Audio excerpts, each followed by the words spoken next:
नमस्कारम।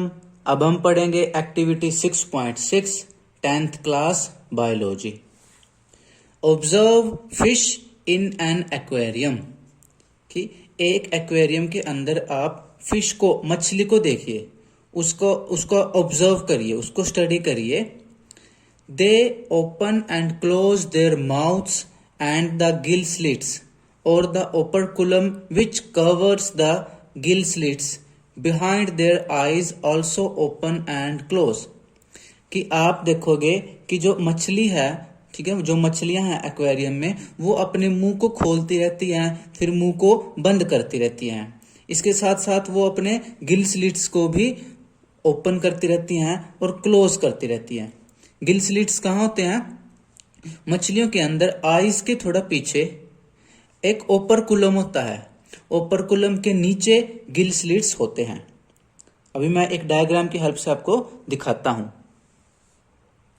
देखिए, ये मैंने एक सिंपल सा एक फिश का डायग्राम बनाया है, ठीक है। तो फिश का माउथ है, ये आईज है, तो ये फिन्स वगैरह हैं, ठीक है, टेल है, ये फिन्स वगैरह हैं। तो आप देखोगे एक्वेरियम के अंदर जो फिशेस हैं वो अपना माउथ क्लोज करती रहती हैं, ओपन करती रहती हैं। और ये जो स्ट्रक्चर है, ये फ्लैप लाइक स्ट्रक्चर है, ऐसे ऐसे एक ऐसे फ्लैप लाइक स्ट्रक्चर है, मतलब एक ऐसे ढक्कन जैसा स्ट्रक्चर है। इसको बोलते हैं ओपर्कुलम। क्या बोलते हैं? ओपर्कुलम। ओपर्कुलम, ये ढक्कन जब ऐसे उठता है, ओपर्कुलम के नीचे क्या होते हैं? पोर्स होते हैं, यानी छेद होते हैं, होल्स, ऐसे कई सारे होते हैं, ठीक है। उनको क्या बोलते हैं? उनको बोलते हैं गिल्स या गिल स्लिट्स। क्या बोलते हैं उनको? गिल्स बोलते हैं या गिल स्लिट्स बोलते हैं। तो आप देखोगे, जब एक्वेरियम में मछलियों को देखोगे तो आप देखोगे कि वो अपना माउथ ओपन करती हैं, फिर क्लोज करती हैं। इधर से ओपर्कुलम या फिर गिल स्लिट्स ओपन करती हैं और क्लोज करती रहें, ये ऐसे करती रहती हैं। आप ये ऑब्जर्व करोगे। Are the timings of the opening and closing of the mouth and gill slits coordinated in some manner? कि क्या जो वो माउथ और गिल स्लिट्स ओपन और क्लोज होते हैं, क्या वो एक कोऑर्डिनेशन में होते हैं? यानी क्या वो एक रिदम में, एक लय के साथ, एक कोऑर्डिनेशन में, एक नियम के अनुसार होते हैं? तो इसका आंसर है कि हाँ, वो कोऑर्डिनेशन में होते हैं। आप देखोगे कि जो फिशेस हैं पहले माउथ को ओपन करती हैं, फिर माउथ क्लोज करती हैं, फिर जब माउथ क्लोज करती हैं तो फिर वो ओपर्कुलम को ओपन करती हैं, फिर ओपर्कुलम को क्लोज करती हैं, फिर माउथ को ओपन करती हैं। यानी एक के बाद एक, यानी ऑल्टरनेटिवली वो करती हैं। कैसे करती हैं? ऑल्टरनेटिवली। जैसे इस डायग्राम से अगर आप देखो तो फिश क्या करती है, एक्चुअल में होता क्या है, इधर से माउथ से फिश क्या लेके जाती है अपनी बॉडी में? वाटर लेके जाती है। ओह, दिखा नहीं? फिश क्या करती है, इधर से माउथ से वाटर अपनी बॉडी के अंदर लेके जाती है, और जब वो वाटर को अपने अंदर लेके जाती है तो माउथ को ओपन करती है। फिर वो क्या करती है? माउथ को बंद कर लेती है और वाटर को गिल्स से वो बाहर निकालती है, इसलिए वो ओपर्कुलम और गिल्स को वो ओपन कर लेती है। फिर वो जब दोबारा माउथ के अंदर वाटर लेके जाती है तो गिल्स को बंद कर लेती है, फिर माउथ खोल लेती है। तो वो ऐसे ऑल्टरनेटिवली पहले माउथ खोलती है, फिर बंद करती है, फिर ओपर्कुलम खोलती है, फिर बंद करती है। तो ऐसे ऑल्टरनेटिवली एक के बाद एक ये कोऑर्डिनेशन में होता है। Opening and closing of mouth and gills, ये क्या होते हैं? कोऑर्डिनेशन में होते हैं। एक्चुअल में क्या होता है, जो फिशेस हैं वो क्या करती हैं? रेस्पिरेशन के लिए पानी में घुली हुई ऑक्सीजन को यूज करती हैं। अब इनके पास नाक नहीं होती, इनके पास फेफड़े या लंग्स नहीं होते, इनके पास क्या होता है? इनके पास होते हैं गिल्स। तो ये क्या करते हैं? पानी के अंदर ऑक्सीजन है, पानी को मुंह के द्वारा ये मुंह में लेकर आती है, ठीक है, और फिर मुंह को बंद कर लेती है ताकि पीछे से पानी बैक ना निकले, और फिर उस पानी को वो गिल्स में से निकालती है, ठीक है। ओपर्कुलम खुल जाता है और गिल्स में से निकालती है।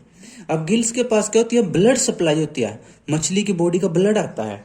तो ब्लड क्या करता है? वहां पर आने के बाद पानी के अंदर जो ऑक्सीजन है उसको, वो ऑक्सीजन तो ब्लड के अंदर चली जाती है, और ब्लड के अंदर जो कार्बन डाइऑक्साइड है वो पानी में आ जाती है। अब पानी बाहर निकल जाता है तो पानी के साथ साथ उसके अंदर से कार्बन डाइऑक्साइड भी बाहर निकल जाती है। जैसे आपने इंसानों में सुना है, हम क्या करते हैं, हवा की ऑक्सीजन को अंदर लेके जाते हैं और जब हम सांस बाहर निकालते हैं तो हमारे अंदर से कार्बन डाइऑक्साइड गैस बाहर निकलती है। सेम वैसा ही होता है मछली के केस में भी, बस यहाँ पानी के अंदर होता है। पानी के अंदर जो ऑक्सीजन घुली हुई है वो ऐसे ब्लड में चली जाती है और ब्लड के अंदर से कार्बन डाइऑक्साइड पानी में आ जाती है। तो जब यहाँ पानी बाहर निकलता है तो उसमें ऑक्सीजन कम होती है, कार्बन डाइऑक्साइड होती है, वो कार्बन डाइऑक्साइड बाहर निकल जाती है। तो इस तरह जो फिश है वो माउथ को और गिल्स को एक कोऑर्डिनेटेड वे में ओपन और क्लोज करती है। यानी कि जब आप देख रहे हो एक मछली मुंह खोल रही है, ओपरकुलम खोल रही है, इसका मतलब है वो सांस ले रही है, इसका मतलब है वो रेस्पिरेशन प्रोसेस कर रही है। Count the number of times the fish opens and closes its mouth in a minute. कि आप ये गिनिए कि एक मछली एक मिनट में कितनी बार अपना मुंह खोलती है और कितनी बार वो अपना मुंह बंद करती है। यानी क्या कह रहा है वो कि वो पूछ रहा है कि उसकी आपने रेस्पिरेशन रेट पता करनी है। यानी ये पूछ रहा है कि एक मछली एक मिनट में कितनी बार सांस लेती है। तो आप देखोगे फिश, आप गिनने की कोशिश करना कभी एक्वेरियम मिले आपको तो आप देखोगे कि फिश जो है 90 to 100 टाइम्स अपना माउथ ओपन और क्लोज करती है। क्या करती है? चलो मैं लिख लेता हूं क्या करती है फिश, कितने बार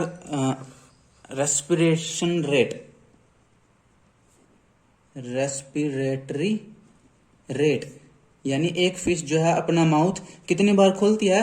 90 से 100 बार, 100 टाइम्स पर मिनट। यानी एक मछली एक मिनट में 90 से 100 बार सांस लेती है। यानी एक मछली एक मिनट में 90 से 100 बार अपना माउथ खोलती है या बंद करती है। हालांकि अलग अलग होता है, कुछ मछलियां थोड़ा कम भी करती हैं, कोई मछली ऐसी जो 50 बार भी करती है, 50 सांस लेती है, कोई थोड़ा ज्यादा भी ले लेती है। ये मैंने एवरेज बताया है, ऑन एन एवरेज 90 से 100 जो है रेस्पिरेशन करती है एक मिनट में fish. Compare this to the number of times you breathe in and out in a minute. कि आप इसकी तुलना कीजिए अपने साथ कि मछली तो एक मिनट में कितने बार माउथ ओपन क्लोज करती है, यानी कितना सांस लेती है, और आप कितने बार सांस लेते हो एक मिनट में। तो इंसान जो है एक एवरेज एक मिनट में 12 से 18 बार सांस लेता है। कितना लेता है? इंसान के केस में रेस्पिरेटरी रेट कितनी है? ये तो है रेस्पिरेटरी रेट ऑफ फिश। और ह्यूमन की कितनी है? ह्यूमन के केस में 12 से 18 पर मिनट।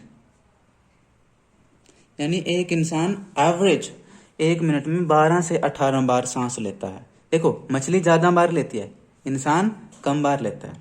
ये एवरेज मैंने इंसान का बताया है, लेकिन कई बार जब आप तेज तेज दौड़ते हो तो क्या है, आपका सांस थोड़ा बढ़ जाता है, 18 से ज्यादा में पहुंच जाते हैं अगर आप बहुत तेजी से दौड़ रहे हो। या फिर अगर आप ध्यान लगा रहे हो, मेडिटेशन, धीरे धीरे सांस अंदर लेके जा रहे हो, धीरे धीरे बाहर निकाल रहे हो, तो आपकी सांस स्लो हो जाती है, फिर 12 से कम भी हो जाती है, 8, 10 या 6 तक भी पहुंच जाती है ऐसे। तो अब ऐसा होता क्यों है कि मछली जो है वो ज्यादा सांस क्यों लेती है और हम इंसान जो है वो कम सांस क्यों लेते हैं? इसकी वजह है कि देखिए जो फिश है, फिश सांस कहाँ लेती है? वाटर के अंदर, है ना। फिश कहाँ सांस लेती है? वाटर के अंदर। और वाटर में ऑक्सीजन कम मात्रा में होती है। लेकिन इंसान कहाँ सांस लेता है? एयर में, हवा में। और हवा में ऑक्सीजन ज्यादा मात्रा में होती है। हवा में कितनी ऑक्सीजन होती है? 21% होती है, यानी ज्यादा ऑक्सीजन होती है हवा में। इसलिए ज्यादा ऑक्सीजन होती है तो हम कम सांस में ही हमारा काम चल जाता है, क्योंकि हम कम सांस लेते हैं 12 से 18, उसी में हमें ऑक्सीजन उतनी मिल जाती है और हमारी लाइफ चल जाती है। लेकिन मछली केस में क्या है? 12 से 18 बार वो कम ऑक्सीजन मिलती है उसको। क्यों? क्योंकि पानी में ऑक्सीजन कम घुलती है, इसीलिए वहां पर कम ऑक्सीजन होती है। पानी में ऑक्सीजन को मापते हैं मिलीग्राम पर लीटर, यानी mg पर लीटर में। तो जो मछलियां हैं वो कहाँ मिलती हैं पानी में? आमतौर पर मछलियां मिल जाती हैं 5 mg पर लीटर से लेकर के 15 mg पर लीटर के पानी में। इसमें मछलियां मिल जाती हैं। तो हम इस तरह, पानी अगर गंदा हुआ तो इसमें ऑक्सीजन और कम होगी, 5 mg से भी कम हो जाती है, इसलिए मछलियां मर जाती हैं। अगर पानी बहुत अच्छा, बहुत साफ हुआ तो 15 से थोड़ा ज्यादा ऑक्सीजन भी मिल जाती है। तो एवरेज लगा लो आप 10 mg पर लीटर के हिसाब से ऑक्सीजन पानी में घुली होती है। लेकिन वही बात है, अगर गंदा पानी हुआ तो कम ऑक्सीजन मिलेगी, ज्यादा पानी हुआ तो थोड़ी ज्यादा ऑक्सीजन मिल जाए, साफ पानी हुआ तो ज्यादा ऑक्सीजन भी मिल जाती है। तो अब आपको समझ में आया मछली क्यों ज्यादा सांस लेती है? क्यों? क्योंकि पानी के अंदर ऑक्सीजन कम अमाउंट में घुली होती है, इसलिए मछली को ऑक्सीजन की जरूरत पूरी करने के लिए ज्यादा बार सांस लेना पड़ता है। कितनी बार सांस लेना पड़ता है? 90 से 100 बार सांस लेना पड़ता है। लेकिन इंसान के केस में, जब वो सब जानवर जो हवा टेरेस्ट्रियल मोड में रहते हैं, टेरेस्ट्रियल मतलब जमीन पर जो रहते हैं, वो क्या करते हैं? हवा में सांस लेते हैं। हवा में ऑक्सीजन ज्यादा है पानी के मुकाबले, हवा में तो 21% ऑक्सीजन है, इसलिए हम 12 से 18 बार सांस लेते हैं, क्योंकि उतने सांस में ही हमें पर्याप्त मात्रा में ऑक्सीजन मिल जाती है। तो ये थी हमारी आज की एक्टिविटी 6.6। मैं रिक्वेस्ट करता हूं कि आप इस एक्टिविटी को अपनी एनसीईआरटी बुक से जरूर पढ़िएगा। इसके अलावा मैं एक छोटा सा होमवर्क आपको देता हूं कि अभी आप ये, चलो जब भी आपके पास टाइम मिले तो आप क्या करना, अपनी स्टॉप वॉच ऑन करके 1 मिनट में ये काउंट करना कि आप कितने सांस लेते हो 1 मिनट में।